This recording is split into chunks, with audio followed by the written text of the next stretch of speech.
तर संत तुकाराम महाराजांचं चरित्र महाराष्ट्रामध्ये आपण राहतो आणि महाराजांचे अभंग हे आपल्याला ऑलमोस्ट सगळ्यांना माहीत असतात. पण जी नवीन पिढी आहे, नवीन जनरेशन आहे, जेन जी म्हणतात, जे गॅजेट्समध्ये जास्त इन्व्हॉल्व आहेत आणि त्यांना माहीत नाही. पण तुकाराम महाराजांचं चरित्र एवढं प्रॅक्टिकली आहे ग्रस्तांसाठी आणि संन्यासाठी, ब्रह्मचार्यांसाठी, की आपण अध्यात्म कसं केलं पाहिजे. म्हणून कधी संतांचं चरित्र जेव्हा आपण ऐकतो किंवा वाचन करतो, त्याच्या जीवनातून इन्स्पायर्ड होत आहे कशाला, भक्ती मार्गाला किंवा आपल्या जीवनात. आणि त्याच्या जीवनातून त्याने जे प्रसंग आले तर त्याने त्या प्रसंगाला कसं फेस केलं ते पण आपल्याला शिकता येते. म्हणून एक आदर्शग्रस्त धर्म आपल्याला जर शिकायचा असेल तर ह्या संतांच्या चरित्रातून आपण शिकलं पाहिजे, समजलं पाहिजे आणि आपल्या जीवनामध्ये त्याला इम्प्लिमेंट केलं पाहिजे. बरेच लोक काय करतात, भक्ती करतात, देवदेव करतात, पण ती भक्ती उंबराठ्याच्या बाहेर असते, त्यांच्या जीवनात येत नाही. गळ्यात माळा घालणं सोपं आहे, प्रवचनामध्ये नाचणं सोपं आहे, पण ते पालन करणं सगळ्यात कठीण आहे. म्हणून कोणी जर देवदेव करत असेल, भक्ती करीत असेल, तर त्याच्या जीवनामध्ये, त्याच्या परिवारामध्ये, त्याच्या जीवनामध्ये, त्याच्या स्वभावामध्ये, त्याच्या व्यवहारामध्ये फरक पडला पाहिजे. याला म्हणतात अध्यात्म. नाही तर खूप लोक देवदेव करतात, पण घरी गेल्यानंतर त्याचा स्वभाव खूप डेंजरस असतो. त्या अध्यात्माला काही अर्थ नाही, तुम्ही स्वतःला फसवतायत. म्हणून लाईफला चिपली घेऊ नका, तर काय करा, सिरियसली घ्या. सिन्सिअर आणि सिरियस, प्रामाणिकता आणि गंभीरता राहू द्या. आणि जसं तुम्ही एखादं औषध घेतल्यानंतर तुमचा रोग कमी होतो आणि शरीर निरोगी होत आहे, त्याच प्रकारे तुम्ही जेव्हा अध्यात्माच्या, भक्तीच्या गोष्टी जेव्हा घेतात, तर भौतिक जगाचा रोग तुमचा आपोआप कमी झाला पाहिजे आणि सद्गुण तुमच्यामध्ये वाढ झाली पाहिजे. हे अध्यात्माची लक्षणं आहेत.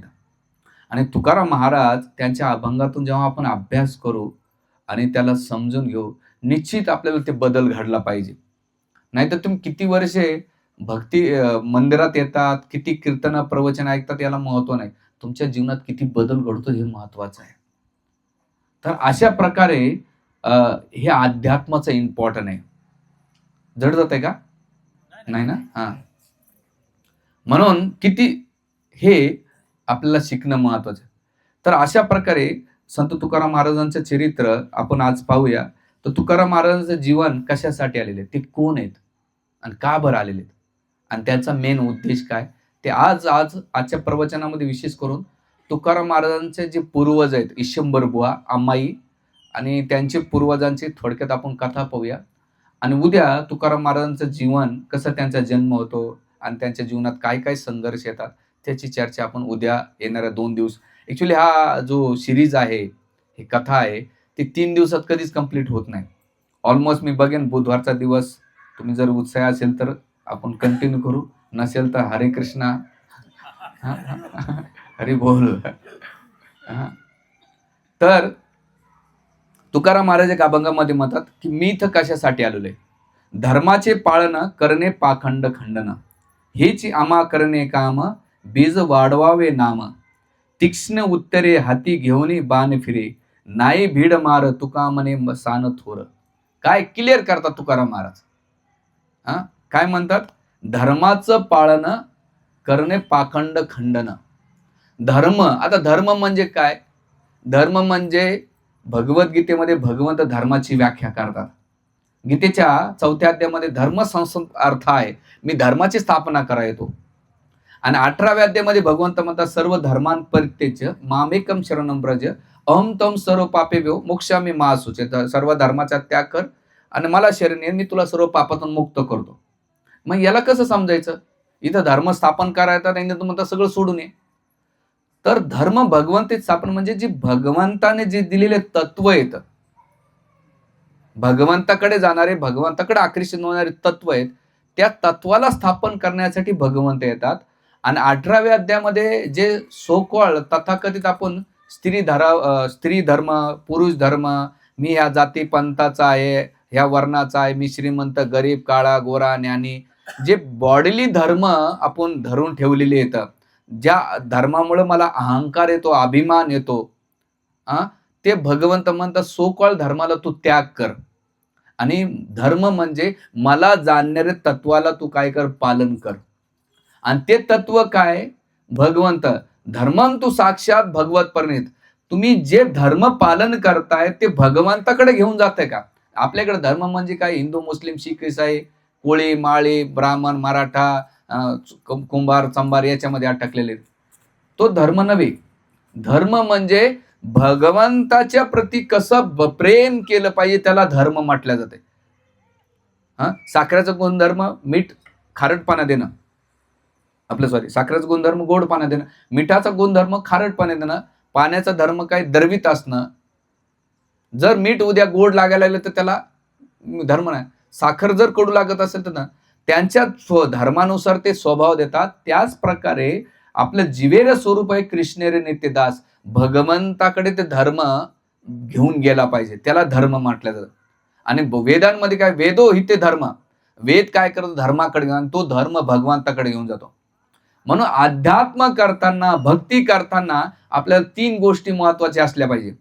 संत, पंथ आणि ग्रंथ. काय, संत, पंथ आणि ग्रंथ.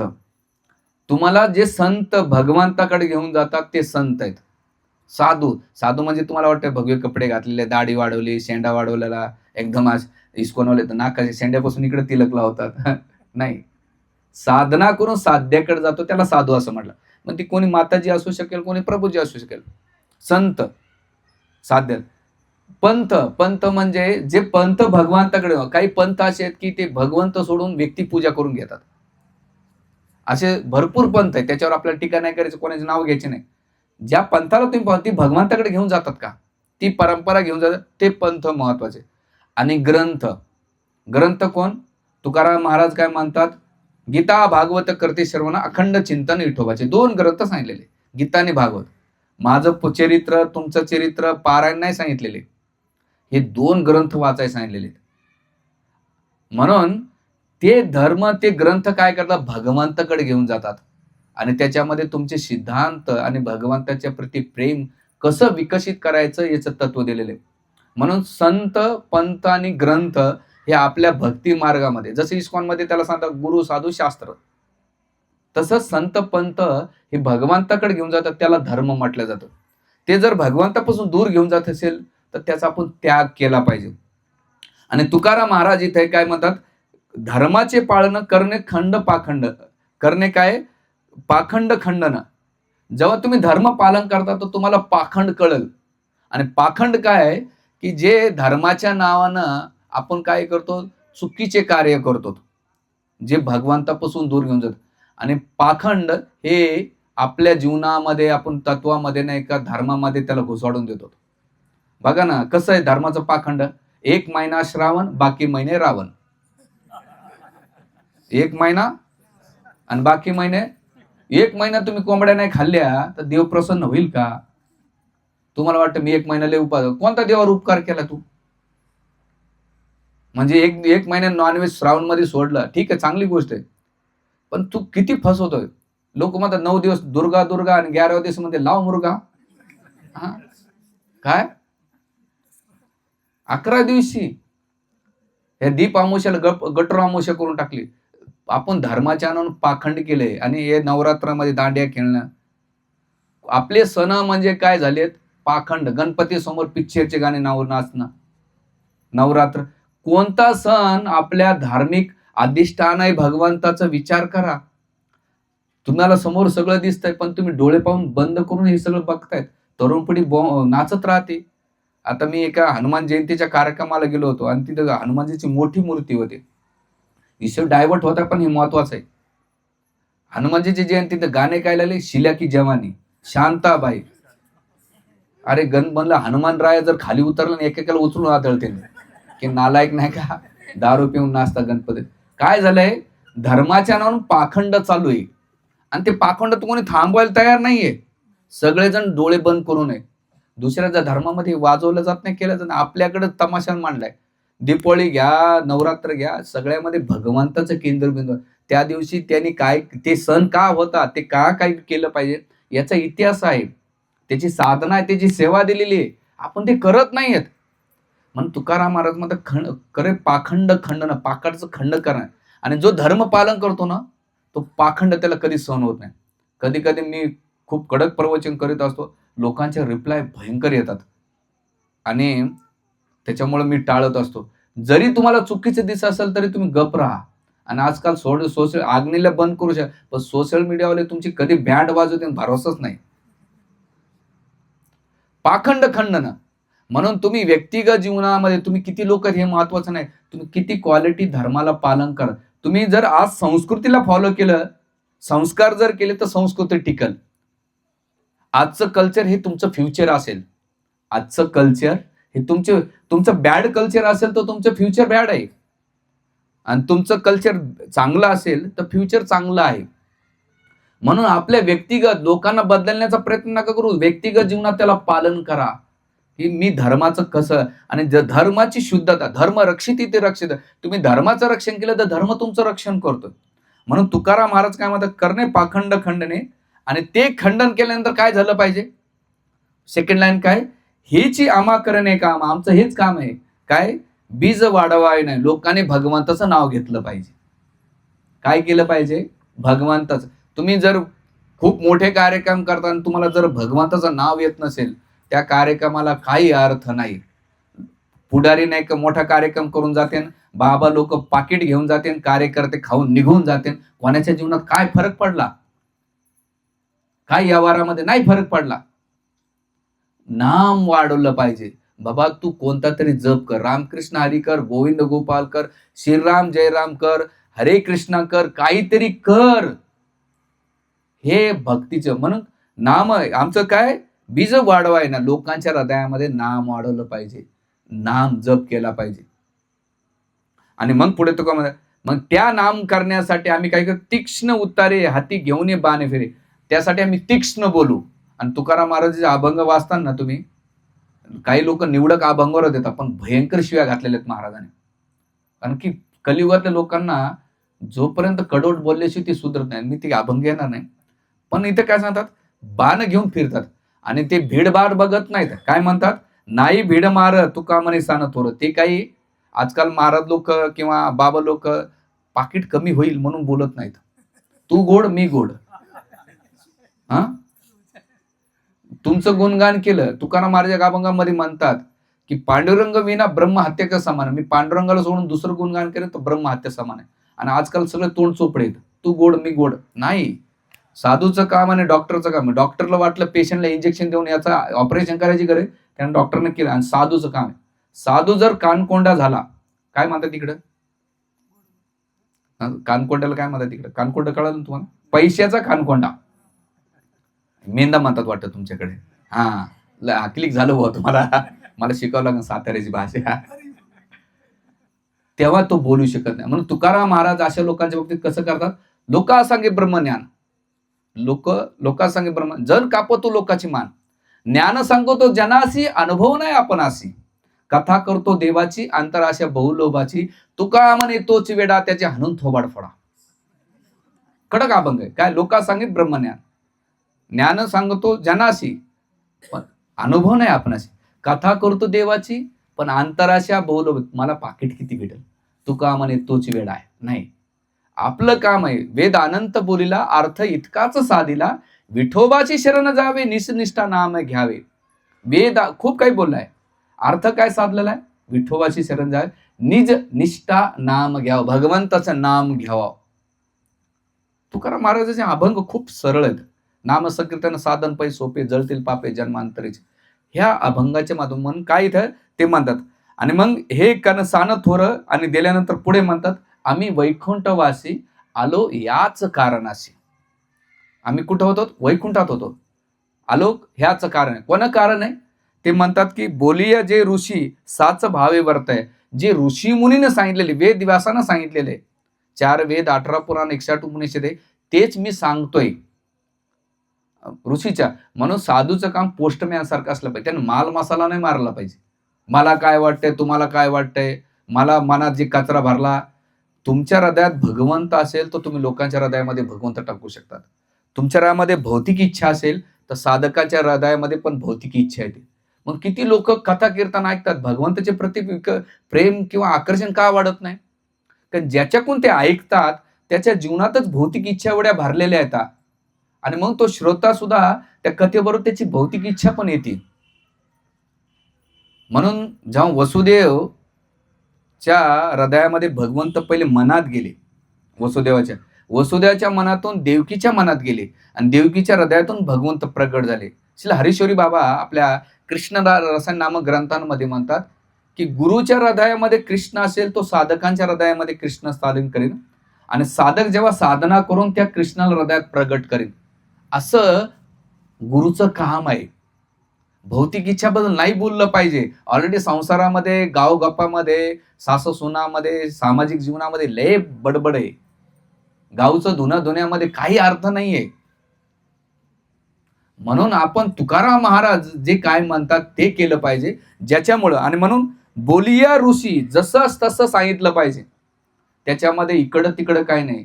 आणि जेव्हा तुम्ही जसं पोस्टमॅन काय करतो, कुरिअरवाला त्याच्यात काही पैसे टाकतो, काढून घेत नाही, जसं तसं दिलं ना, लोकांच्या जीवनात ते परिवर्तन होईल.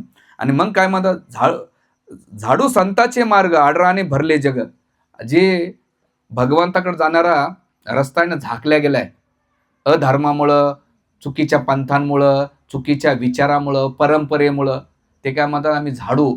तुम्ही पावसाळ्यात दिवस पायवाट असते बघा, उन्हाळ्याच्या दिवसात पायवाट आहे. पाऊस पडला ना, जसा पाऊस पडला की त्याचे गवत वाढते, आणि गवत वाढल्यानंतर ती पायवाट काय होती, बंद होती.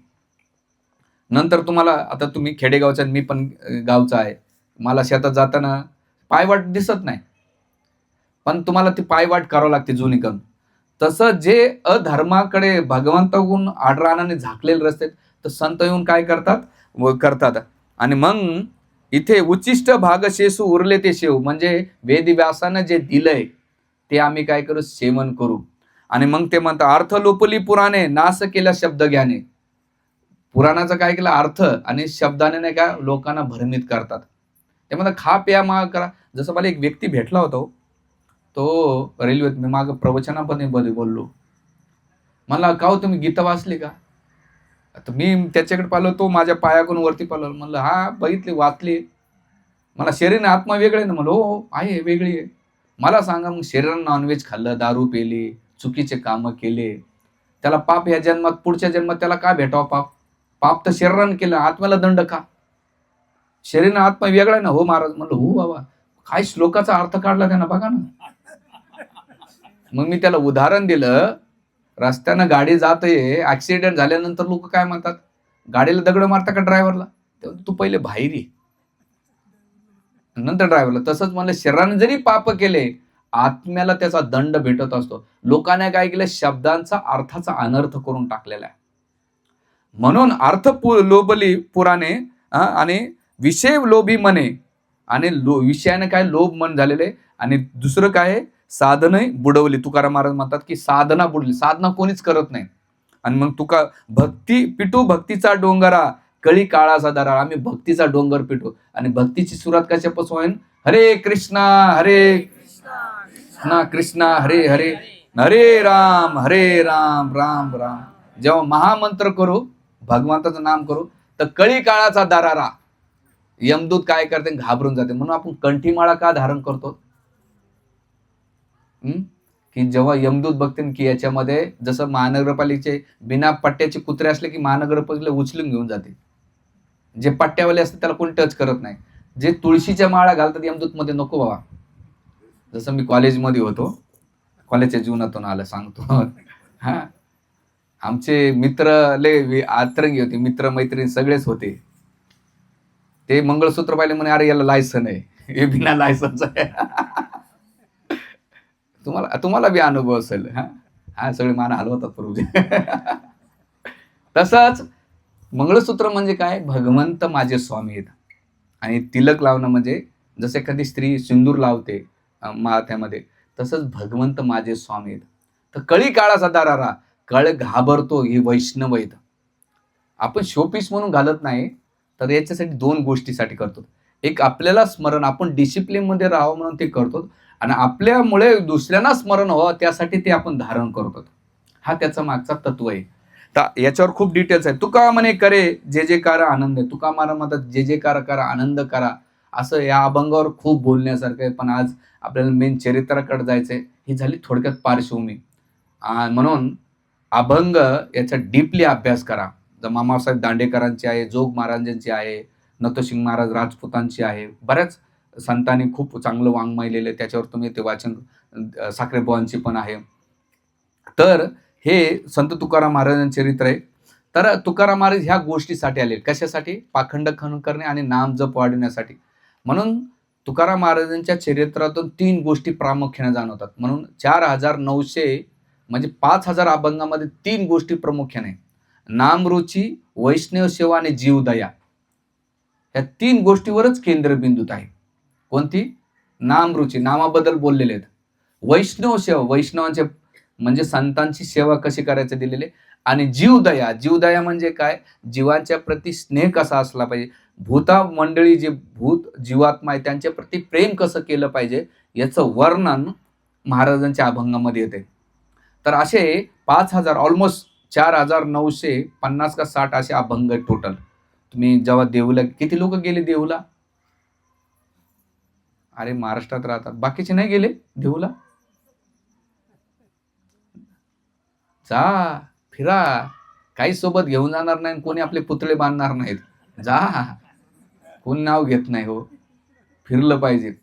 तर हे तुकाराम म्हणजे दिलेले.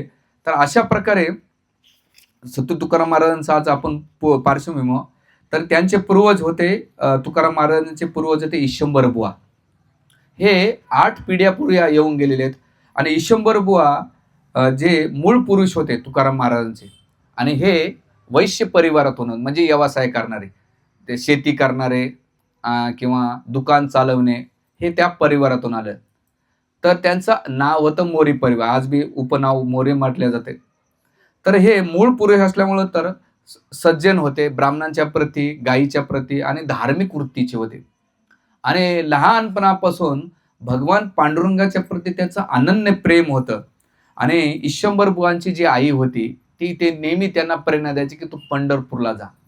आणि ईशंबर बुवांच्या आईनं जी प्रेरणा दिली, त्या प्रेमामुळे एकदा पांडुरंगाचं दर्शन घेतल्याबरोबर त्यांना पांडुरंगाच्या प्रती जे आकर्षण वाढलं, जे अट्रॅक्शन वाढलं, त्यावेळेस ते न चुकता दरवेळेस पंढरपूरला जायचे. असं करता करता त्याने भगवंताचं, पांडुरंगाचं दिव्य दर्शनाचा अनुभव घेतला. दर्शन घेताना कधी ते भगवंताच्या, पांडुरंगाच्या चरणाचं दर्शन घ्यायचे. चरणापासून मांड्यापर्यंत, मांड्यापासून वक्षस्थळ, वक्षस्थळापासून नाभी, नाभीपासून छाती, छातीपासून कंठ, आणि कंठापासून मुखकमल, आणि नंतर नेत्र आणि भगवंताचं ललाट बघायचे. असं डोळ्यामध्ये रूप. मग तुकाराम महाराज म्हणतात रूप पाहता लोचनी. असं ईशंबर बुवा भगवंताचं दर्शन घ्यायचं. म्हणून आज कधी आपण दर्शन घेतो ना जेव्हा भगवान पांडुरंगाचं, आपण बरेच वेळा जातात, लोक डोळे बंद करतात. कशाला येतो मंदिरातून? तिथे दर्शन याच्यासाठी घ्यायचं की भगवान. म्हणून आता याच्या पुढे जेव्हा तुम्ही दर्शन घेतात पांडुरंगाचं, तर तुम्हाला एक एक लीला आठवली पाहिजे. काय लीला? जेव्हा चरणाचं दर्शन घेतात, तूर्णावताचा भगवंताने वध केला होता. ज्या भगवंताने चरणाने कालियाचं दमन केलं होतं, ह्या चरणाने ब्रज वृंदावन फिरले होते भगवान. अशा कितीतरी लीला चरण कमलापासून भगवंताच्या आठवल्या पाहिजे. आपण निस्तं गेलं जेव्हा मांडी बघता भगवंताची, तर 11व्या स्कंदामध्ये नरनारायण ऋषी जेव्हा इंद्राने अप्सरा पाठवल्या, तर नरनारायण ऋषीने आपल्या मांडीतून नाही का उर्वशीचा जन्म, म्हणून तिचं नाव उर्वशी पड. तर जेव्हा भगवंताची आपण मांडी पाहू, तर ती लीला तुम्हाला आठवली पाहिजे. जेव्हा तुम्ही नाभी बघता भगवान पांडुरंगाची, तर नाभीमधून भगवंत ब्रह्मा सृष्टीचे निर्माण करतात. 14 लोक नाभीमध्ये समाविष्ट आहे. ही भगवंताची महानता दिसते. जेव्हा वक्षस्थळ बघता पांडुरंगाचं, तर तुम्हाला भृगु मुनींची लीला आठवली पाहिजे. जेव्हा तुम्ही कंठ बघता, कौस्तुभ मुनी धारण करता, तर तुम्हाला समुद्र मंथन लीला आठवली पाहिजे. जेव्हा तुम्ही मुख स्मित हास्य बघता, रास पंचाध्यायामध्ये भगवंत बासरी कशी वाजवतात आणि त्यांच्या स्मित हास्यामाग भगवंत जीवात्म्याला कसं आकर्षण करतात याचं वर्णन केलेलं आहे. जेव्हा तुम्ही नासिका घेता, तर भगवंताचं जे भक्ताने पुष्प अर्पण केले जातात त्याची लीला तुम्हाला डोळ्याने भक्तांचं, जगन्नाथजीचं 5 टाइम आठवलं पाहिजे. आणि डोळे बंद केले, पुतनाचे लीला आठवली पाहिजे. कानाने द्रौपदीची लीला, जेव्हा द्रौपदी आणि गजेंद्र आतुरतेनं भावानं पुकारलं तर भगवंताने त्या कानाच्या माध्यमातून, आणि असं दर्शन जेव्हा तुम्ही घेता, याला म्हणतात रूप मेडिटेशन, याला म्हणतात लीला. अशा पद्धतीनं, तर याच्यावर खूप डिटेल्स आहे, आपल्याकडे वेळ खूप कमी आहे आणि आणखीन जर याच्यातच आपण गेलं तर खूप हे होऊन जाईल. हा, डीप चालेल ना तुम्हाला, वरचीवर घेऊ? माताजी डीप मध्ये घेऊ. ते म्हणा प्रभू तुकाराम महाराज कधी चरित्र असं नको. ठीक आहे. तर अशा प्रकारे भगवंताचं डिटेल्स दर्शन घेतलं, आणि मग विश्वंभर बुवा जेव्हा भगवंताचं दर्शन घेऊ लागले आणि एवढे भावविवर झाले, त्यांच्या हृदयामध्ये प्रेम उमळून आलं. कधी कधी आपण भगवंताच्या प्रति प्रेम, ब्लड रिलेशन असेल ना तर प्रेम उमळून येते, पण भगवंताच्या प्रति एवढा संबंध नसल्यामुळे आपल्याला ती सेन्सिटिव्हपणा नाहीये. मराठीमध्ये त्याला म्हणतात संवेदनशीलपणा नाहीये. जेव्हा तुम्ही संबंध स्थापन करतात तर तुम्हाला प्रेम उमळत येते. जर संबंध स्थापन नसेल ना तर तुम्ही प्रेम कधीच करू शकत नाही. म्हणून संतांनी भगवंताला व्यक्तिगत संबंध, बंधू, पिता, माता, सखा ह्या नात्यानंच रिलेशन डेव्हलप केलेले आहेत. तसे संबंध आपण नाही का भगवंताशी केलं पाहिजे. तर अशा प्रकारे तुकाराम महाराज आपल्या विश्वंभर बाबा 5 दिवस पंढरपूरमध्ये निवास केला आणि 5 दिवसानंतर देहूला ते निघाले. निघाल्यानंतर सदैव यात्रेमध्ये त्यांना एकच चिंतन की मी चंद्रभागेमध्ये स्नान केलं, पुंडलिकाचं दर्शन घेतलं, नारद घाटामध्ये गेलो, आतमध्ये मी नामदेव पायरी आतमध्ये प्रवेश केला, आणि पांडुरंगाचे ते जसं एखादी स्त्री माहेराला गेल्यानंतर तिला माहेरच्या सगळ्या गोष्टी आठवतात ना, कारण की माहेरच्या प्रती तिची आसक्ती राहील, तसंच विश्वंभर बा शरीराने नाही का देहूमध्ये यायचे, पण चित्त त्यांचं पंढरपूरमध्ये अटकलेलं असायचं. याला म्हणतात खरं प्रेम. आणि अशा प्रकारे ते जात असताना हृदयातून, म्हणून आजच्या काळामध्ये पहिले लोक शरीराने उशिरा जायचे पण मनाने पंढरपूरला जायचे. आजकाल काय होत आहे, मन नंतर जातं, शरीर पहिले जाते. चिंतन असायचं. पंढरपूरची वारी जेव्हा मी केलंय, तर वारकरी जेव्हा जातात किंवा भक्त जातात, आज 1 दिवस मी पांडुरंगाकडे जाणार, 2 दिवसानंतर जाणार, त्यांची आतुरता किती मनानं ते भगवान पांडुरंगाच्या पहिलेच पोहोचलेले असतात. याला म्हणतात भगवंताच्या प्रति प्रेम करणं, आकर्षण वाढवणं. आणि म्हणून विश्वंभर बुवा पंढरपूरची ओढ गेली आणि सदैव करीत असताना आल्यानंतर तिथे पुन्हा खूप दिवस राहिल्यानंतर, 5 दिवस राहिल्यानंतर, 1 महिन्यानंतर पुन्हा पंढरपूरला गेले. आणि पंढरपूरला राहिल्यानंतर हळूहळू विश्वंभर बुवांचं अंतःकरण नाही का केवळ पंढरपूरमध्ये, त्यांना दुसरं संसाराच्या प्रती, परिवाराच्या प्रती एवढा स्नेह आणि आसक्ती नव्हती. आणि असं करता करता विश्वंभर बुवाने कार्तिक मासापासून तर ज्येष्ठ मासापर्यंत 16 वेळा पंढरपूरला गेले.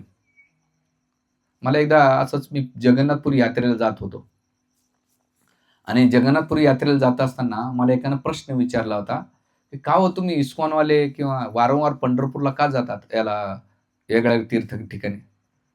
तर त्याला मी उत्तर दिलं, एखादी माहेर जी सून असते, माहेराला का जाते सारखं वारंवार, का जाते माताजींनो?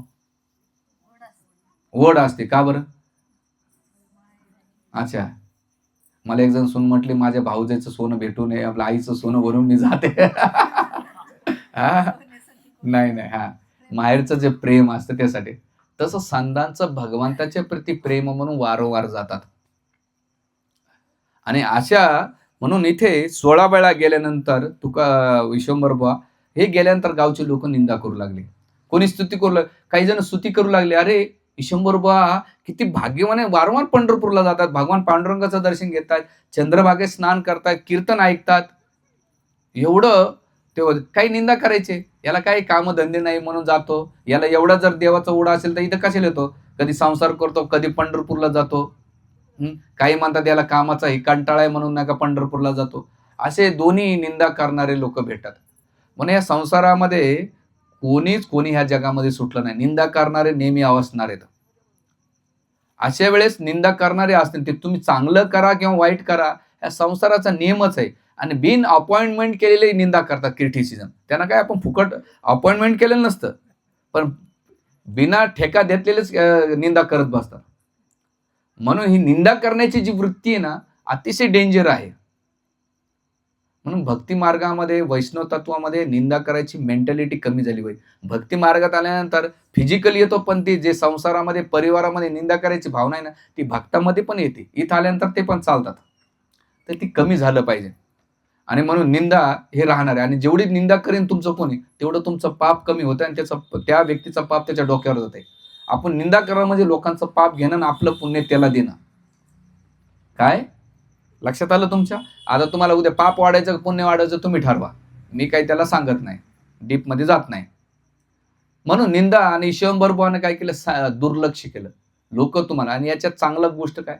दुर्लक्ष करीत चाललं लोकांना. कोण काय म्हणतं, तुमच्या लाईफचं रिमोट लोकांच्या हातात देऊ नका.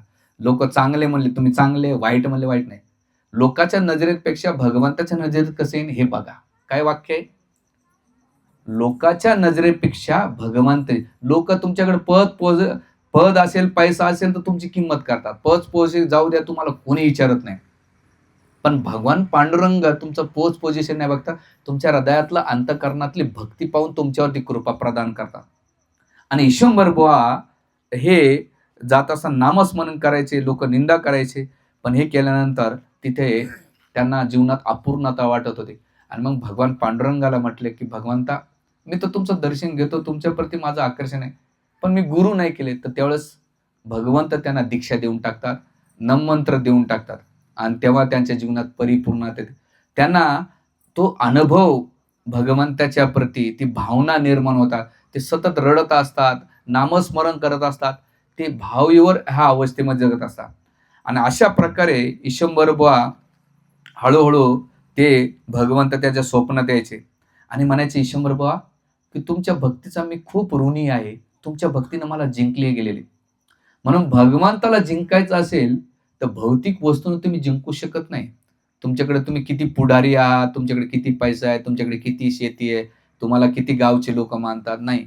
भगवंताला जिंकायचं असेल तर हृदयातलं प्रेम लागतंय, भक्ती लागते, तेव्हा तुम्ही भगवंताला जिंकू शकतात. आणि तुळशीचं जसं ती सुंदर कथा आहे,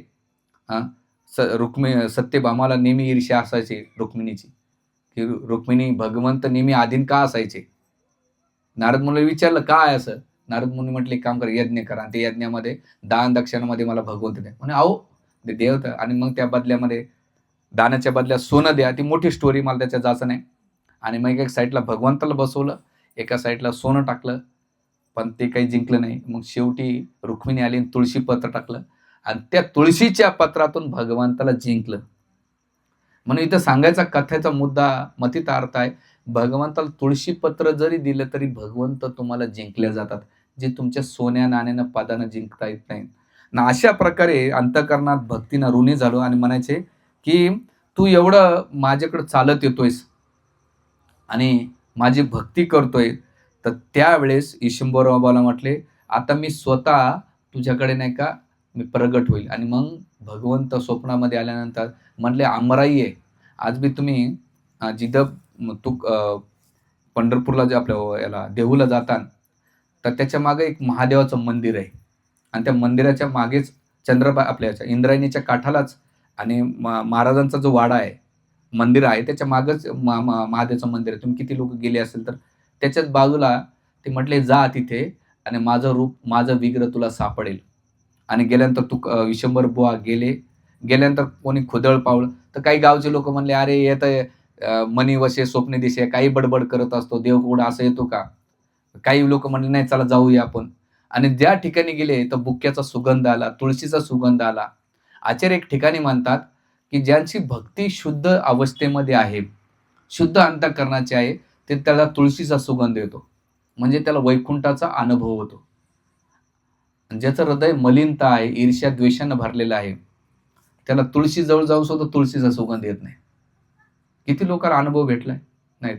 वृंदावनची जी तुळशी त्याचा सुगंध येतो, आपल्या तुळशीचा येत नाही. का? तर आपली दूषित अवस्था आहे, हे असं आचार्य म्हणतात बरं. आणि मग तिथे गेले सगळे. गेल्यानंतर भगवंत म्हटले, तुम्ही मातीनं सारखा, आणि सगळे माती सरकल्यानंतर एवढं भव्य दिव्य पंढरपूरमध्ये आपल्या देहूमध्ये विठ्ठल रुक्माईचे जी विग्रह बाहेर आले.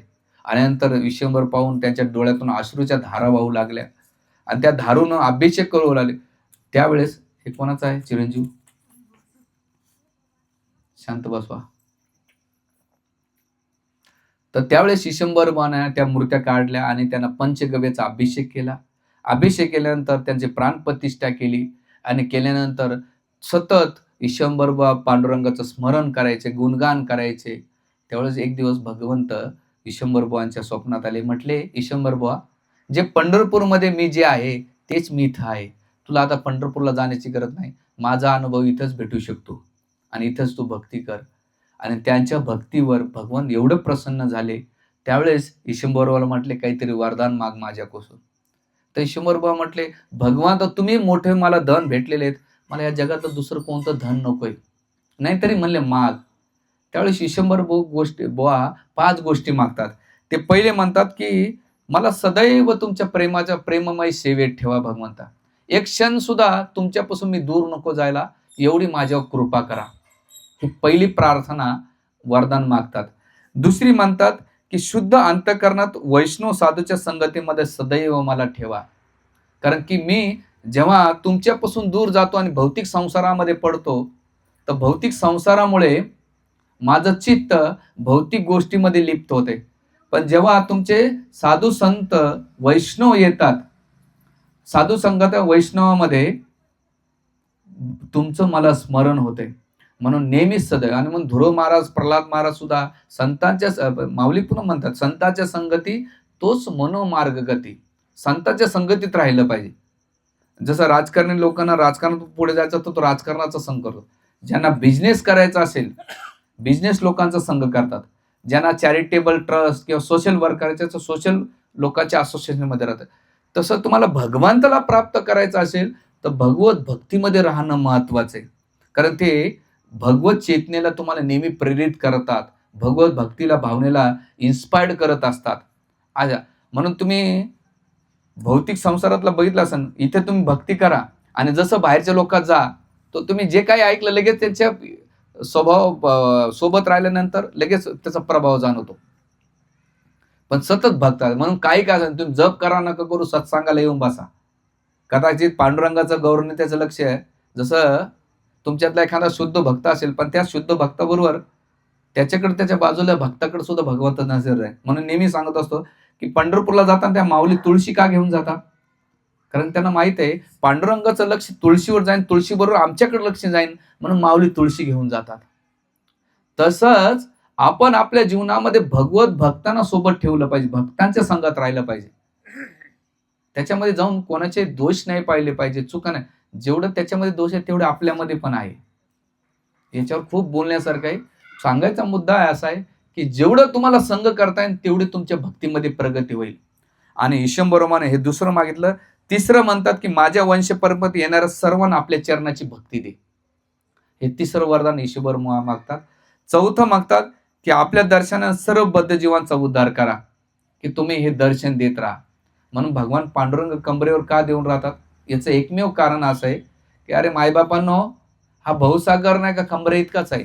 तुम्ही माझ्याकडे, भगवंत गीतेमध्ये म्हणतात, दैवी हेशा गुणमयी मम माया दुरत्तया मामेव प्रपदन्ते माया मे तरंती. माझी मायाशक्ती अतिशय दुस्तार आहे, हिला पार करणं कठीण आहे. पण मामेव तर जे मला येतात त्या भौतिक संसाराला ते पार करतात. मग कमरे इतकं काय भवसागर, ते वाट बघतायत. किती युगापासून? 28 युगापासून वाट बघतायत. पण आपण काय भौतिक गोष्टीमध्ये एवढे लिप्त झाले, भगवंत वाट बघता आज येईल उद्या येईल नाही. वस्तूंमध्ये, व्यक्तींमध्ये, पैशांमध्ये, मान सन्मान, प्रतिष्ठामध्ये, पदांमध्ये माग लागलेले नश्वर गोष्टीच्या मागे आपण धावपळ करतोय. जी गोष्ट सोबत येणार नाहीये तिच्यासाठी मरमर करतो आणि जी गोष्ट सोबत येते ती आपण करत नाहीत. म्हणून विचार करा, ह्या जगातली कोणती गोष्ट घेऊन जाणार आहे तुम्ही? कोणती घेऊन जाणार आहे? आणि ती मरमर सकाळपासून संध्याकाळ करतात ना. आणि जी येणार ती करत नाही. आमच्यासारखे प्रवचन करणारे लय मेले, पण ऐकणारे सुधारले नाहीत. लोक ऐकतात, रात्रभर वाडा गरबाई, सकाळी पावत काहीच नाही. बाबा लोकांचं काम आहे, त्यांना पाकिट भेटणार आहे, आपल्याला काय भेटणार आहे? भांडारा. लोकांची मेंटॅलिटी झालेली आहे.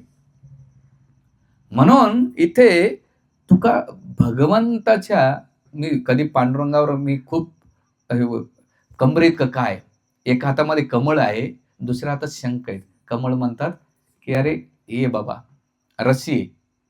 आणि मकर कुंडल का धारण करतात? मी मागे सांगितलं प्रवचनामध्ये. भगवान पांडुरंग मकर कुंडल माश्या का करतात? मासा खाणारे लोक बघा, घाण वास येतो पण नाक दाबून नाही का माश्या घेतात. म्हणून त्याच्या बाजूला लोक धूप लावतात. बघितलं असेल तुम्ही. मी रस्त्याने बघत असतो येता जाता. ऑब्झर्व्ह करायचं काम करत असतो मी. त्या माश्यामध्ये दुर्गंध येत असेल तरी ते खाणारे घेतात. तसं भगवंत म्हणतात की माझ्या भक्तामध्ये दोष जरी असेल तरी मी त्याचा स्वीकार करतो. कारण ही माशी पाण्या वाचून राहू शकत नाही, तसंच माझा भक्त माझ्या वाचून राहू शकत नाही. त्यामुळं मी त्याला जसं माशी पाण्या वाचून राहू शकत, तसं माझा भक्त माझ्या वाचून राहू शकत नाही. आणि दुसरं कारण देतात की जेव्हा कोळी काय करतो, जाळं टाकतो ना, जे कोळ्याच्या पायाजवळ मासे राहतात ते वाचतात, पण जे कोळ्यापासून दूर जातात ना, ते जाळ्यात अटकतात. तसंच जे पांडुरंगाच्या चरणाजवळ राहतात त्या भौतिक संसारात वाचतात, पण जे पांडुरंगापासून दूर जातात त्या भौतिक संसारामध्ये ते अटकतात त्या जाळ्यामध्ये. म्हणून भगवंत म्हणतात असे मासे मी माझ्या गळ्यात घालतो. मकर कुंडल शपथी श्रमणी. ते मकर कुंडल का धारण करतायत? याच्यासाठी जे माझ्या चरण कमलाचं धारण केलेले. तर अशा पांडुरंगाचं च्या प्रती उद्धार करण्यासाठी आणि पाचवं म्हणतात भगवंता, तुम्ही ह्या देहू गावाला काय करा, पुण्यक्षेत्र मानवा. आणि याला सेकंड पंढरपूर म्हटलं जाते, इंद्रायणीच्या काठी. हे 5 वरदान मागितले आणि गेल्यानंतर त्यावेळेस त्यांनी भक्ती केली. वार्धक्यामुळं त्यांचा मृत्यू आला आणि आल्यानंतर त्यांच्या भक्ती प्रसन्न होऊन भगवंत स्वतः ईशंभरबुवाला घेण्यासाठी वैकुंठ विमानातून पाठवतात.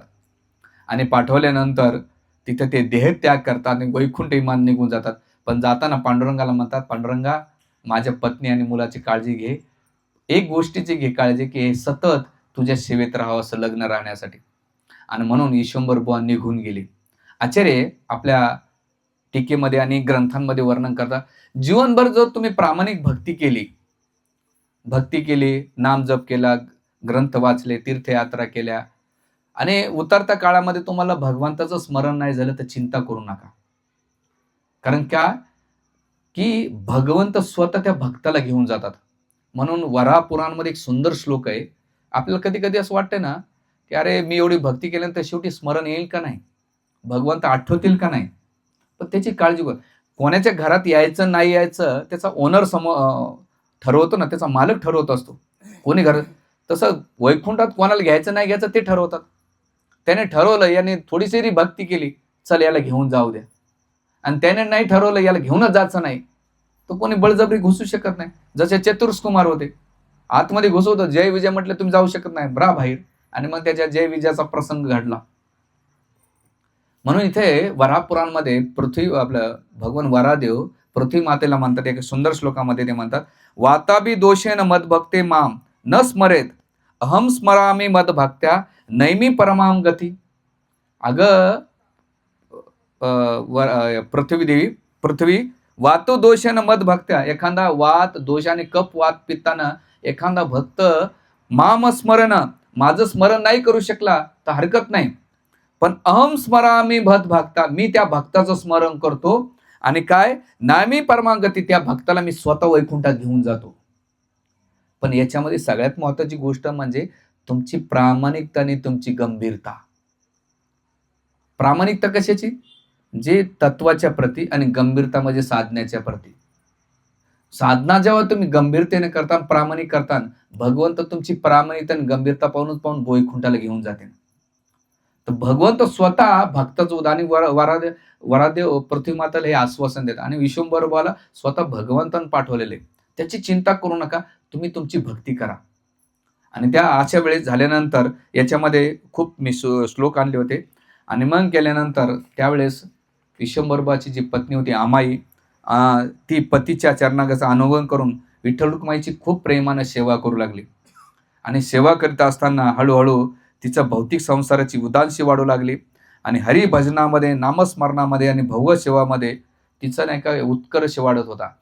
म्हणून कोणी भक्तीमध्ये वाढ होत असेल याचं लक्षण काय? कोणी म्हणतं मी भक्तीत वाढ करतोय, भक्तीत प्रगती होते, याचं लक्षण काय? तर 2 लक्षणं सांगतं शास्त्र.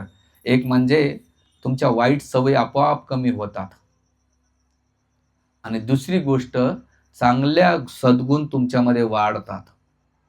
जसं तुम्ही एखादं गार्डन असतंय, गार्डनमध्ये माळी काय करतो, अनवांट गोष्टी जे फांदे ते छाटतो, नंतर त्याला सेफ येतो.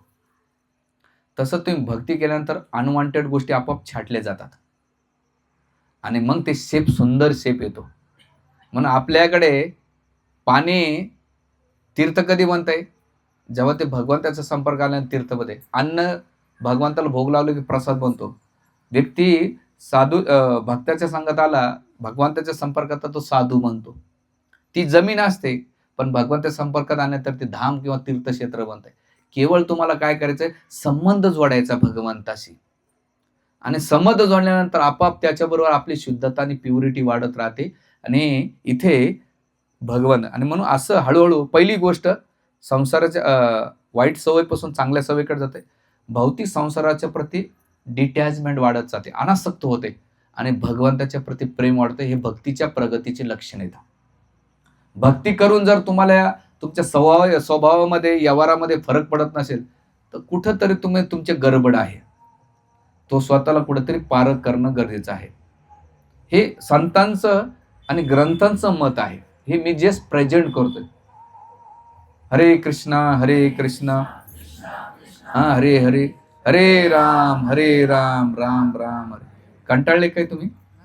नाही ना? बोर होत चालले का? कारण तुम्हाला जोक ऐकायची सवय आहे बाबा लोकांकडून आणि मला काही येत नाही. कारण मी जोक मारला तर तुमच्या जोक मध्येच अटकून जाऊ.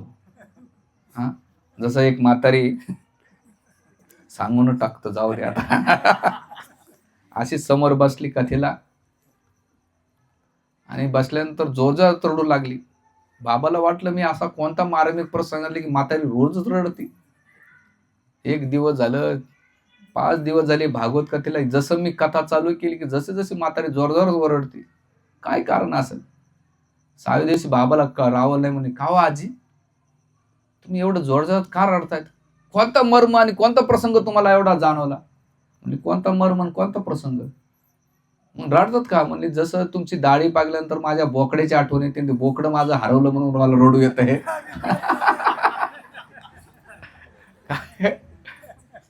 तुमची दाढू पाहून मला बोकड्याची आठवण येते.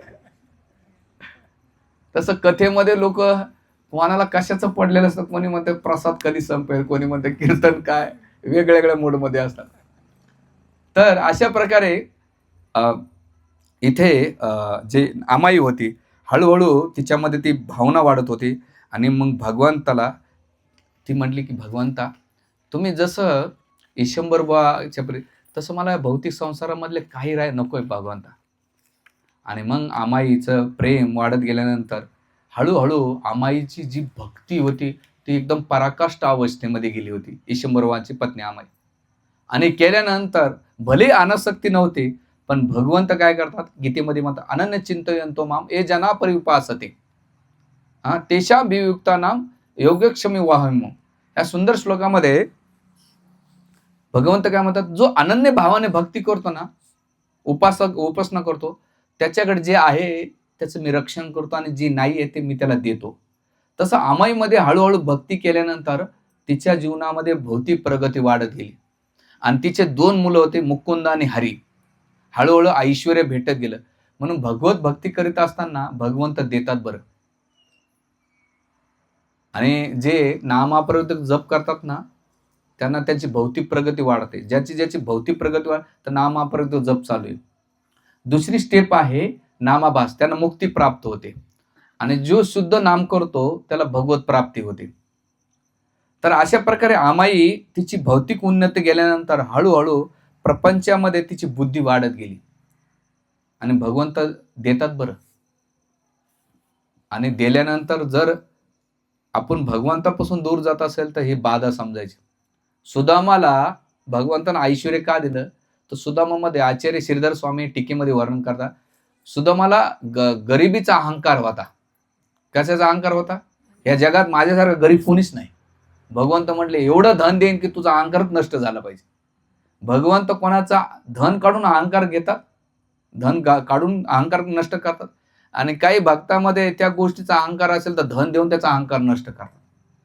म्हणून कोणा जगामध्ये कशाचा अहंकार नाही करायचा. आपल्या अहंकाराला काही किंमत नाही. न रूपाचा, न गुणाचा, न पदाचा, न पैशाचा, न मान सन्मानाचा. कोणी जोपर्यंत शरीर आहे तोपर्यंत आपली किंमत आहे. एकदा शरीर गेलं की लोक म्हणतात उचला लवकर, काही नाही. पण आमाई भौतिक ऐश्वर्यानं काय झाली, हळूहळू भगवंतापासून दूर जाऊ लागली आणि तिची भगवंताच्या प्रती जी भावना करून नाही का, तिच्याबरोबर तिचे 2 मुलं होते, मुकुंद आणि हरी. ते म्हटले की आता बस, आपल्याला मोठं राजपद पाहिजे. म्हणून हळूहळू ते मुकुंद आणि हरी भगवंताची विसर पडला आणि पुत्राच्या आकांक्षामुळे आमाई काय केली, पुत्राबरोबर नाही का खडकी, आजचं खडकी म्हणजे पुणा, त्या ठिकाणी ते शिफ्ट झाले. आणि शिफ्ट झाल्यानंतर तिथे राजाचे, त्या काळात राज्यामध्ये ते चाकरी करू लागले. आणि चाकरी करीत असताना त्यांना एक पालखी देण्यात आली, घोडा दिला. आणि केल्यानंतर खूप दिवस आमाई नाही का रडू लागली. का बरं रडू लागलं आमाईला, की मी आले इथे, पांडुरंगाला सोडून दिले आणि ईश्वर बुवा जे माझे पती होते त्यांनी मला ही सेवा सांगितली, पण मुलांमुळे मी हतबल झाले, मी काय करू शकते. आणि पांडुरंगाला स्मरण करून आपले दिवस काढत होते. असं करता करता भगवंत, आमाई भले खडकीमध्ये राहायची, पण आमाईचं सगळं चित्त देहू गावामध्ये असायचं. खूप दिवस झाल्यानंतर भगवंत आमाईच्या स्वप्नामध्ये आले आणि सांगितलं, बघ तू पुत्र मोहामध्ये गुंतून गेलेली आहेस आणि ईश्वर बुवाने जे वचन दिले त्याचं तू पालन करीत नाहीस. तू सगळं सोड आणि देहूमध्ये येऊन माझी सेवा कर. आणि मग आमाई दुसऱ्या दिवशी सकाळी आपल्या 2 मुलांना सांगते की सगळा वृत्तांत. तर 2 मुलं पदांमुळं, धनांमुळं आईची खिल्ली उडू लागले की स्वप्नामध्ये कोणी देव दिसतं का? आतापर्यंत कोणाला दिसत नाही, तुला काही असं काही तू बडबड करत राहतेस. खिल्ली उडवली. आम्हाला वाईट वाटलं की माझ्या स्वप्नाचे. म्हणून आचार्य म्हणतात, कधी जेव्हा तुम्हाला भगवंताबद्दल स्वप्न पडलं, गुरुबद्दल स्वप्न पडलं, तर कोणाला सांगायचं नाही. ते चेष्टा करतात, अपराध करतात. तुम्ही त्याची व्यक्तिगत जीवनामध्ये त्याला अनुभव करायचा असतो. ते तुम्हाला तुमची फिलिंगसाठी दिलेली, ते पब्लिकला लोकांमध्ये येण्यासाठी नाही. लोक काय म्हणतात, जसं मला एकदा प्रश्न विचारला होता, का हो महाराज तुम्ही देवाला पाहिलं का? आता लय धर्मसंकटाचा प्रश्न विचारलाय ना. हो म्हणावं तर मध्ये काही भापारे सोडतात. इकडे इकडे काय म्हणतात भापारे, थापा. एक शब्द आबाळ हे पल नाही. हा, लगेच लक्षात आहे ना. हा, मग काही महाराज सोडतात पुढे. आणि हो नाही म्हणा, तुम्हाला दिसलं नाही तर आम्हाला काय सांगतात. असे लोक लेट तिकडं माहित, आमच्या मंदिरात लेट डोकं लावणार भेटतात. बाबा बाबा, काय पाप केले की असे लोक भेटतात आम्हाला. पण चांगली गोष्ट आहे, हरकत नाही, भेटतात तर बिचारी. तर इथे मग मी त्याला उत्तर दिलं, मी भगवंताला पाहू का ना पाहू हे महत्वाचं नाही, पण संतांनी पाहिले, तुकाराम महाराजांनी पाहिले, ज्ञानेश्वर महाराजांनी पाहिलेले, नामदेव महाराजांनी पाहिले, जनाबाईने पाहिलेले, भगवंताला भरपूर संतांनी पाहिले आणि त्यांनी ते ग्रंथात वर्णन केले. मला त्या ग्रंथावर आणि त्या संतांवर विश्वास आहे. मी पाहू पाहणं हे काही महत्वाचं नाही, त्यांनी पाहिलं त्यांच्या शब्दावर माझा विश्वास आहे. म्हणून इथे आमाईच्या स्वप्न नाही का खिल्ली उडवत गेल्यानंतर त्यावेळेस हरी आणि मुकुंदाला पश्चाताप काही होत नव्हता. आणि मग गेल्यानंतर हळूहळू एक दिवस भगवंत म्हणले की तू सगळी सेवा सोडून भोग ऐश्वर्यामध्ये एवढी लिप्त झाली. तर त्यावेळेस भगवंत तिला वारंवार नाही का चेतावणी देत होते. देत असताना पुन्हा तिच्या स्वप्नात आले.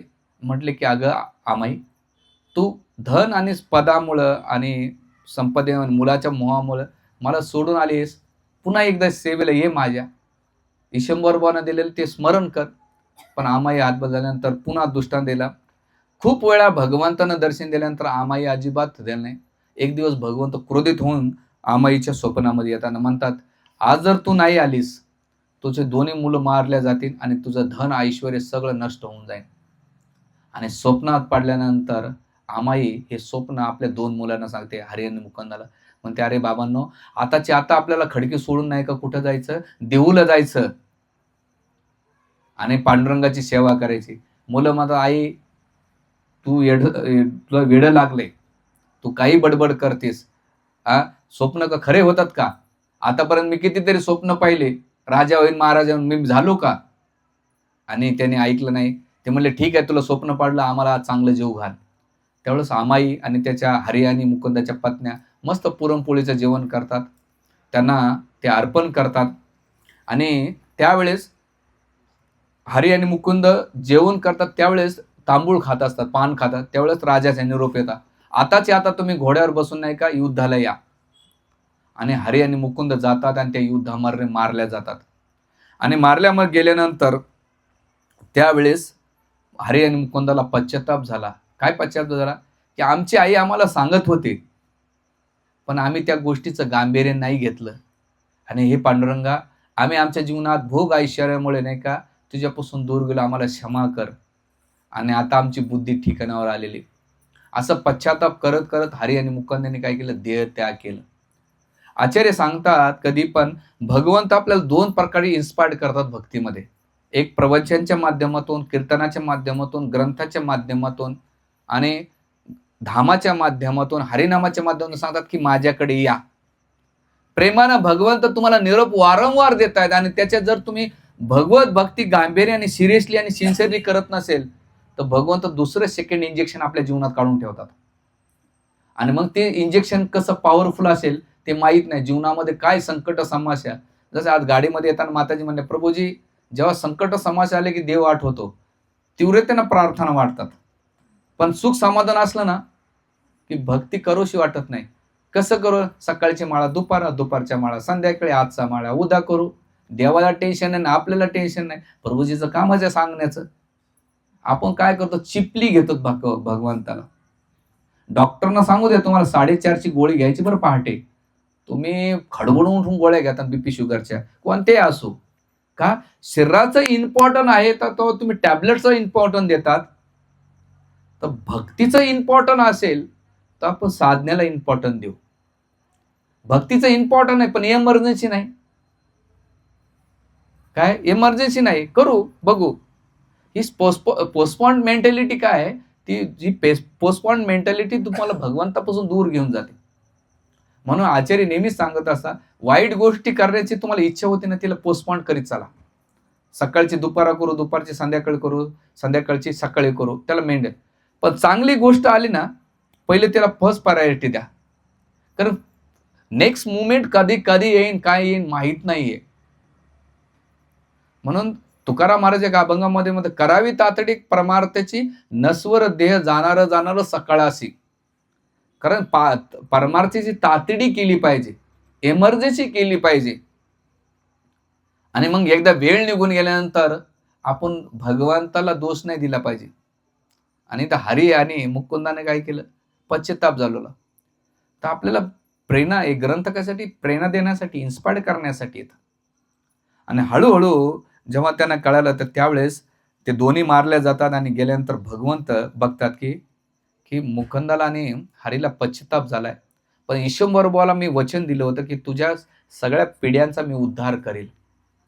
आणि मग भगवंत त्या दोघांना स्वतः घेऊन जातात. गेल्यानंतर अमाईचं जे धन संपत्ती ते सगळी लुटल्या जाते. त्यावेळेस अमाईची जी हरीची पत्नी असते, मुकुंदाची पत्नी धाकटी, ती काय करते? पतीबरोबर सत्तेत उडी मारते चितेमध्ये आणि सती जाते. पण जी हरीची जी पत्नी असते ती गरोदर असते आणि ती गरोदर असल्यामुळं ती काही प्राणत्याग करत नाही. सासू सुना खडकीतून पळून येतात आणि देवगामध्ये पांडुरंगाचा आश्रय घेतात. आणि आश्रय घेतल्यानंतर अमाई पहिली पांडुरंगाचा जाऊन पाया पडते, एकदम डोळ्याच्या अश्रूच्या धारांना अभिषेक घालते. म्हणजे पांडुरंगा, एवढं संकट माझ्या जीवनात आणले, मी तुझ्या भक्तीमध्ये कुठं कमी पडले का? माझ्याकडून असं काय घडलं की माझ्या पुत्र काढून नेले, माझे सून देहत्याग केला, माझं ऐश्वर्य गेलं, सगळं गेलं. पांडुरंगा, तुझी भक्ती करीत असताना पांडुरंगा, तुझी कृपा आहे ना, ह्या भौतिक जगातली सगळं काढून घेते. म्हणून जेव्हा आपल्यावर कृपा होते ना, तो कृपा झाल्यानंतर भौतिक जगातलंच भगवंत पहिले काढून घेतात. आणि भागवतामध्ये बली महाराजाच्या प्रसंगामध्ये प्रश्न विचारलेला आहे की भगवंताची कृपा कशी समजायची? भगवंतामध्ये धनस्य सर्व, मी सगळं काही हरण करून घेतो. लोक लिहितात ना, मारुती कृपा, गणपती कृपा, ही कृपा ती कृपा, लिहिणं सोपं आहे बाबा. पण कृपेचा अर्थ काय? भगवंत मटेरियलिस्टिक गोष्टी सगळ्या काढून घेतात. पाहिजे का? किती लोकांना कृपा पाहिजे? लोक कोणी मान हलवायला तर नाही. प्रभूजी तुम्हालाच राहू दे, आम्हाला नको. नाही. पण इथे कृपा म्हणजे भगवंत तुमचे मटेरिस्टिक गोष्टीची आसक्ती काढून घेतात आणि भगवंत आपल्यावर निर्भर करतात. आणि जेवढं तुम्ही भगवंतावर निर्भर राहता तेवढं तुम्ही भगवंताची भक्ती करता. वेळ झाला का प्रभूजी? किती 9 वाजले. प्रभूजी कोण येत? 5-10 मिनिटं घेऊ म्हणजे आजचा टॉपिक आपल्याला कव्हर होऊन जाईल. सगळं ताट बसा बरं. दीर्घ श्वास घ्या, सोडा, घ्या, घ्या, सोडा. जोरात म्हणा, हरी हरी हरी हरी. हा, कारण की श्रोतामध्ये स्वतः होतो चालले. हा, स्वतः म्हणजे काय? झोपा. प्रभूजी त्याचा इफेक्ट लय. तुम्ही जसं प्रवचन करतात ना, जिथं कुठं झोप लागत नाही तिथं झोप इथं तुमच्या सत्संगाला लागते. त्याच्यात बी मदत मदत नका जागो, नका जरा चालू द्या ना तुमचं, काय फरक पडतो. तर अशा प्रकारे इथे आमाई नाही का भगवंताकडे आपला राग व्यक्त करते आणि त्या रागाच्या भरामध्ये म्हणते, शिवानं तुमची उपासना केली त्याचं फळ म्हणून तुम्ही समशमनं जागा दिली त्याला. सनकादी ऋषीनं तुमची कथा ऐकली तर त्याने ह्या जगातलं नाही का ऐश्वर्यच त्यागलं. त्याच्यानंतर नारद मुनी हे तुमचे वैष्णव आहेत, पण त्यांनी काय केलं, विषय वासनातून अनासक्त झाले आणि कोपीन धारण करून त्रिलोकात फिरत असतात तुमच्या कथेमुळं. आणि म्हणतात की बिभीषण तुमचा भक्त झाला आणि त्या भावाचा तुम्ही त्याचा वध केला आणि त्याला तुम्ही ऐश्वर्य दिलं. म्हणून पांडुरंगा, तुम्ही तुमचा जर कोणी जप करतोय, कोणी भक्त करतोय, त्याला संकटाशी जावं लागतंय. म्हणून असं नका समजू की भक्ती केल्यानंतर माझ्या जीवनातले संकट कमी होतात. नाही, उलट भक्ती आल्यानंतर भगवंत तुमची पारख करतात. कोणत्याही IPS अधिकाऱ्याला रस्त्यावरला कोणाला घेऊन नाही उचलत बाबा बचला अधिकारीवाला. त्याला IPSची एवढी एक्झाम दिल्यानंतर त्याला त्या कलेक्टर किंवा त्या पोस्टला, तसं वैकुंठात जाताना भगवंत खूप रिफाइंडनेस लावतात. कारण इथं एवढा भांडण करतो, तिथं कशाला घेऊन जायचं त्याला? वैकुंठात जायचं असेल तर तेवढं क्वालिफाईड पाहिजे. म्हणून इथं तुम्ही जी प्रॅक्टिस करतायत ना भक्तीची, इंद्रियांना जवळ लावायची, इंद्रियांना सवय लावण्याची, भक्ती करण्याची, हे सगळं वैकुंठात जाण्याचं प्रिपरेशन आहे. इथं जर प्रॉपर प्रिपरेशन नाही झालं तर तिथं नाही जाऊ शकत. म्हणून इथं प्रिपरेशन करणं, प्रॉपर प्रिपरेशन केलं पाहिजे की माझ्या इंद्रियांना, माझ्या मनाला वैकुंठ भाव निर्माण केला पाहिजे, तेव्हा वैकुंठामध्ये जागा भेटते. आणि अशा प्रकारे तिथं ते म्हणतात की बघा संकटाला कसं, देवकीचं मी आताच गाडीमध्ये एकदा उदाहरण देत होतो की देवकीच्या भगवान कृष्ण प्रगट होण्याच्या पहिले देवकीच्या जीवनात खूप संकट होते. कारागारामध्ये टाकलं भावानं, 5 पुत्र 6 पुत्र मारले गेले. किती संकट समस्या. भगवंत प्रगट झाल्यानंतर तिच्या जीवनातले संकट कमी झाले का? नाही. भगवंत झाल्यानंतर 11 वर्ष डायरेक्ट वृंदावनमध्ये गेले आणि पुन्हा ते जेलमध्ये राहिले. ते म्हणतात वृंदावनवासीले आनंदित. भगवंत येण्याच्या पहिले वृंदावनवासी शांत होते, पण वृंदावनमध्ये जसे भगवंत आले तसे तेवढे असुर आले. म्हणजे भक्ती करीत असताना आपल्याला कधी कधी वाटतंय लोक चमत्काराला नमस्कार करतात, दोरे गंडे देव केला ना माझ्या जीवनातले प्रॉब्लेम समस्या दूर व्हावा. नाही, जेवढे संकट समस्या येतात तेवढं तुमचं पाप आणि कर्म जळून भस्मसात चाललंय. आणि जेवढं तुम्ही आनंदी, सुखी, समाधानी जगत चाललात तर समजायचं पुण्य कमी होत चाललेले. म्हणून हे शरीर आहे तोपर्यंत आपण आपल्या जीवनातले कर्म पाप जळून भस्मसात करायचे, वाढवायचे नाहीये. त्याला आणखीन आग नाही लावायची. लोकांची निंदा करून, क्रिटिसिझम करून, भांडण करून, द्वेष करून, कपट करून. राहिलेच किती वय? 60 वर्षे. 60 वर्षामध्ये 40-45 तर असे गेले, राहिले 15-20 वर्षे. याच्यासाठी भेटले का हो? कुत्रे बरे आपल्यापेक्षा, कुत्रे भांडण करतायत. मला कधी कधी नवल वाटतं, गलीतले कुत्रे 2 भांडण करतात. कशामुळे? त्याला ह्या गलीतल्या कुत्र्याला ते जमत नाही, त्या गलीतल्या कुत्र्याला हे जमत नाही. दोघांच्या बापाचं नसतं पण दोघंही भांडण करतात. तसं आपण आहे तर राहिले किती? 15-20 वर्ष राहिले, पण त्या 15-20 वर्षामध्ये मनुष्य म्हणून जगलं पाहिजे. तुम्ही कविता ऐकले ना, मानसाने माणसासारखे, हा माणूस म्हणून, ते खूप सुंदर कविता आहे, मी आजच ऐकली ती. हा काय त्याचा अर्थ काय? जसं मी गाडीत येताना नाशिकहून मनमाडहून गाडीत बसलो होतो आणि आमच्या गाडीमध्ये कुठून भूतप्रेत बसले होते माहित नाही, पण एक गाणं लय भारी मला आवडलं, पिक्चरचं होतं. हर घड़ी बदल रही है धूप और छाँव, हर पल यहाँ जियो और जियो जो है समा, कल हो न हो. ते गाणं होतं, मला गायला जमत नाही कारण मी टाळतोच, पण त्या गाण्याचा अर्थ मला छान आवडला. हर घडी बदल रही है धूप और छाव, म्हणजे दिवस रात्र होते, परिवारातली परिस्थिती, सामाजिक परिस्थिती, दिवस रात्र परिस्थिती बदलते. हर पल या, हर घडी बदल रही धूप और छाव, हर पल या जीवर जिओ जिओ, जे जगायचं कसं जगा आनंद, कल हो न हो, कल उद्या असो का नसो माहित नाही, म्हणा आजचा जीवन आनंदाने गमवायचा, आनंदाने घालवायचा. आपल्यामुळं कोणाला त्रास होता कामा नये आणि कोणामुळं आपल्याला त्रास होता कामा नये, आणि त्यासाठी कॉम्प्रोमाइज करीत चला. बाबा तुझं गाडव पुढे जाऊ दे, माझं घोडं मागं राहू दे. जाऊ दे ना तुझं गाडव, काय फरक पडतो, त्याचं गाडव गेल्यानंतर काय जाणार, आणि गाडव त्याला जाऊ द्या ना, आपल्या घोड्याला मागं ठेवा. माणसांना किंमत करा, नंतर मेल्यानंतर रडून काही होत नाही. लोक जिवंतपणे खाली पाडण्याचं असतात आणि मेल्यानंतर उचलायला तयार राहतात. काय लोक भामटेत हो, जिवंतपणे खाली खेचायला. म्हणून भारतातले खेकड्याला ढक्कन लावायची गरज नाही, कारण की त्यांना माहित आहे भाऊबंदकी वाढणार आहेत, नातेवाईक वाढणार आहेत. खेकड्याची जी मेंटॅलिटी आहे त्याला क्रॉप मेंटॅलिटी म्हणतात. एक प्रिन्सिपल आहे क्रॉप मेंटॅलिटी, खेचणं. हे खेचतान बंद केलं पाहिजे. आपलं लाईफ नाही का याच्यासाठी नाही दिलेले, दुसऱ्यासाठी दिले. म्हणून दुसऱ्याला जेव्हा आपण दुसऱ्याला खेचतो, दुसऱ्याला त्रास देतो ना, तर तेवढंच रिफ्लेक्शन येते. म्हणून आमचे एक गुरुवर्ग सांगतात, तुम्ही संसारामध्ये प्रेम जर इन्व्हेस्टमेंट केलं तर प्रेमाचं फळ तुम्हाला प्रेम भेटल, आणि तुम्ही दुसऱ्यामध्ये द्वेष, कपट, दंभ चे बीज लावताना तसंच रिफ्लेक्शन मध्ये भेटते. आज जरी तुम्हाला वाटत नसेल, पण प्रकृती त्याचं डबल देत असते. म्हणून मायबापांना 50-60 वर्षे, त्याच्यामध्ये राहिलेली 20 वर्षे आपण नाही का केवळ समझोता करायचा, लोकांना समजायचं, त्याचा स्वभाव कसा असेल, गुण कसा असेल, आर्थिक स्थिती काय असेल महत्वाचं नाही.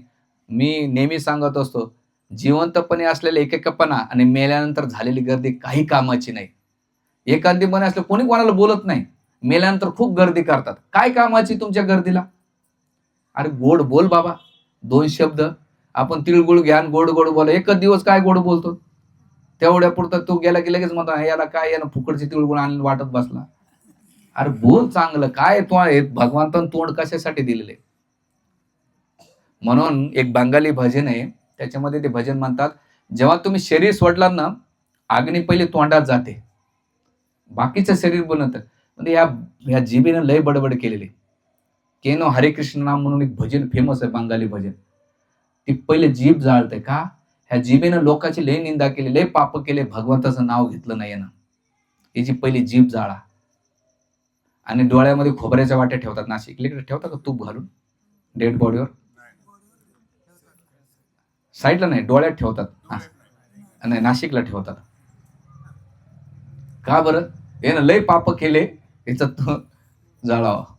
लय पाप म्हणून ब्राह्मण म्हणतो, लावा डोळ्याला पाणी एकदम समोर पायावे, धुपम समोर पाय, लाभ असते श्याम समोर पाय, लावा डोळ्याला पाणी.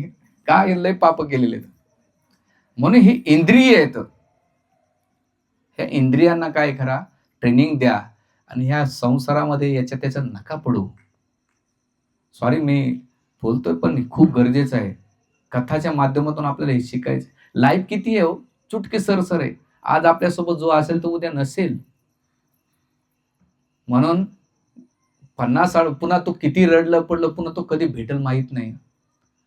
तर हे येईन मी त्या पुढच्या. म्हणून अशा प्रकारे आमाई नाही का सोनाला घेऊन आली, आणि आल्यानंतर ती करू लागली, आणि हळूहळू जेव्हा भगवंत ते समोर प्रगट झाले आणि म्हणले, माते काळजी करू नकोस, तुझे सून मुलं गेले. आणि त्यावेळेस आमाईने काय केले, आपल्या जी हरीची पत्नी होती तिला पाठवून दिलं, आणि पाठवून दिल्यानंतर आमाई एकटी रावली, तिला आंधळेपणा आला, रात आंधळेपणा आला.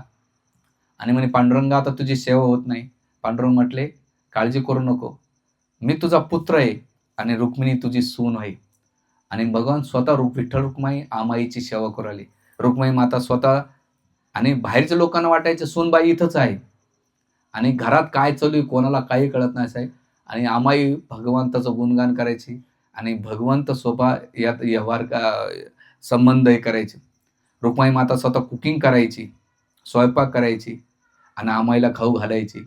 केसांना नाही का विंचरायची, आंधळा असल्यामुळं साडी घालायची आणि रुक्माई माता सेवा करायची. भगवंत एकाच प्लेटमध्ये म्हणायचे अरे पांडुरंगा तू पण खाय. तर भगवंत काय करायचे, आपला एक घास आमाईच्या हातचा उष्टा खायचे. भगवंत प्रेमाचे भुकेले येतं.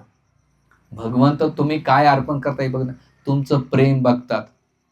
आणि त्यावेळेस आमाई म्हणायची पांडुरंगा तुम्ही उष्ट नका खाऊ. म्हणे अगं एखाद्या भक्तामध्ये प्रेम असेल ना, त्याचं उचिष्ट सुद्धा मला अमृतासारखं वाटतंय. अमृत उद्यापासून असं नका करू. मी सांगितलं प्रभूजन चालू द्या.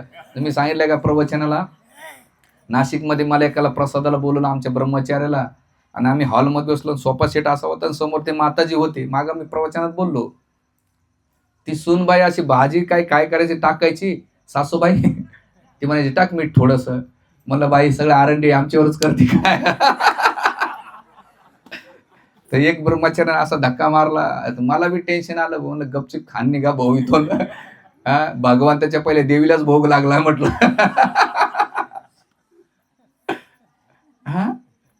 तर आमाई उष्ट खाऊ लागले आणि मग एवढं झाल्यानंतर त्यांचा स्नेह प्रेम वाढत गेले आणि हळूहळू त्यांचं प्रेम एवढं उद्गिन्न झालं आणि खूप दिवस सेवा केली.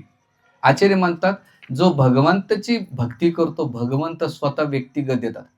म्हणून भगवंताला पाहण्याचा प्रयत्न नका करू. अशी सेवा करा, अशी सेवा करा, अशी भक्ती करा की भगवंताने तुम्हाला पाहिलं पाहिजे. काय वाक्य? अशी सेवा करा, अशी भक्ती करा की तुम्ही भगवंताकडे गेले तर भगवंत तुम्हाला दिसणार नाही, पण तुमच्या भक्तीमुळे भगवंत तुम्हाला पाहतील. आणि म्हणून अशी सेवा करा, अशी भक्ती करा की भगवंताने तुम्हाला पाहिलं पाहिजे. आणि आमाईनं तीच गोष्ट केली आणि केल्यानंतर हळूहळू आमाईच्या जीवनामध्ये तिचं रक्षण करू आले. केल्यानंतर गावचे लोक विचार करू आले आणि एक दिवस श्रावण शुद्ध एकादशीच्या दिवशी स्वतः आमाईचा देह त्याग करायच्या वेळेस आला. तर भगवान कृष्ण आमाईला मांडी देतात आणि आमाई पाहत भगवान पांडुरंगाला नाही का पाहत देह त्याग करते आणि वैकुंठात निघून जाते. निघून गेल्यानंतर स्वतः भगवान कृष्ण आणि रुक्मिणी माता त्यांचा अंत्यविधी करते. गावातले लोक येतात, बरेच जण येतात आणि आल्यानंतर एवढं सुंदर ते कार्य केल्यानंतर 13 दिवस नाही का सुतक पाळतात. भगवंत 10वं 13वं खूप मोठं दान धर्म करतात. लोकांना पडतं की अरे हिच्याकडे धन नव्हतं, पण हिची सून आणि मुलगा काय दान धर्म करतायत. पण भगवंताने काय केलं, सगळं त्यांचे उत्तर कार्य केले. आणि केल्यानंतर ही बातमी जेव्हा त्यांच्या सुनाला कळलं, देऊपासून एक गाव आहे नवलखे उमरेम नावाचं गाव आहे आजबी. तिथे गेली आणि तिला कळले सासू वारली. आल्यानंतर 13-14 दिवसानंतर आल्यानंतर बघते गावचे लोक विचार की माझ्या सासूचा अंत्यविधी कोण केली. म्हणे तुम्हीच केली ना.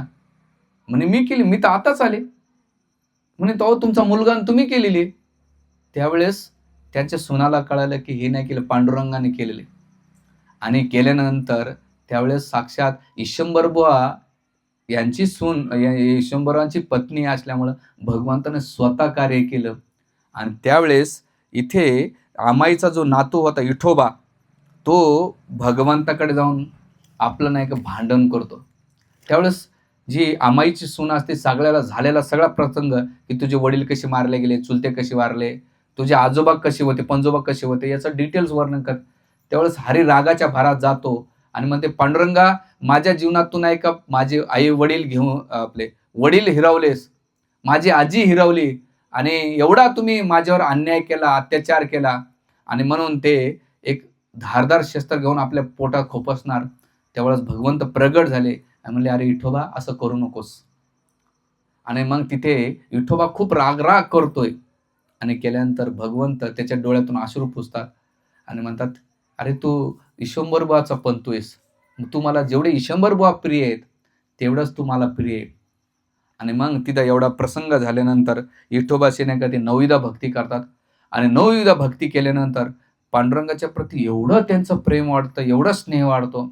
आणि त्याच वंश परंपरा विठोबाचे पुत्र असतात पदाजी, पदाजीचे पुत्र असतात शंकर, शंकरचा पुत्र असतो कान्होबा, कान्होबाचा पुत्र असतो बोलोबा, आणि बोलोबाचे पुत्र असतात संत शिरोमणी तुकाराम महाराज. ही वंश परंपरा, त्याच्यामध्ये बऱ्याच कथा येतात. आणि मग तुकाराम महाराजांचा जन्म आणि वैकुंठात झालेली कथा. वैकुंठात तुकाराम महाराज, आता तो जो अभंग आहे, आम्ही वैकुंठवासी आलो याच कारणाशी. तर मग वैकुंठात काय प्रसंग घडला की ज्यामुळे तुकाराम महाराज संसारामध्ये आले आणि आपल्याला अभंग दिले, जे भक्ती तत्व दिले, त्याचं वर्णन आपण उद्या संध्याकाळी शार्प 7:30ला तुम्ही जर आलात लवकर तर 7:30 ते रात्री 9 वाजेपर्यंत आपण ती कथा करू आणि पुढचा प्रसंग डिटेल्समध्ये घेऊया. हरे कृष्णा कृष्णा कृष्णा हरे हरे, हरे राम राम राम हरे. श्री श्री विठ्ठल रुक्माई भगवान की, संत शिरोमणी तुकाराम महाराज की, देव क्षेत्र की, इंद्रामणी मैया की, जगद्गुरु शिल प्रभुपाद की, दाय गौर प्रेमानंदे. Thank you very much. Hare Krishna. आता आवाज आला.